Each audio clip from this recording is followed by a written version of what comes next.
मम्मा, ये अंकल अभी नाक में उंगली डाल रहे थे। आपने कुछ निकाला भी था ना नाक में से? हैं? हैं? Bad manners.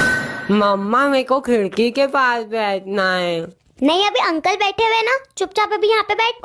मेरे को उल्टी आ रही, मैं आपके मुंह पे कर दूंगा उल्टी। अंकल जल्दी हटो, अंकल हटो जल्दी। हाँ, अब आ रही ना ठंडी हवा। मम्मा, ये अंकल कब से फुड़ुल फुड़ुल पादे जा रहे हैं बहुत जोर जोर से।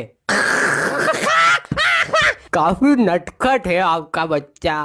मम्मा, मेरे को ऊपर सोना है। अरे चुपचाप बैठ जाना, तेरे समझ में नहीं आ रही क्या? उचक उचक करते बंद नहीं हो रहा है यहाँ। अभी खिड़की से बाहर फेंक दूंगी उठा के। मम्मा।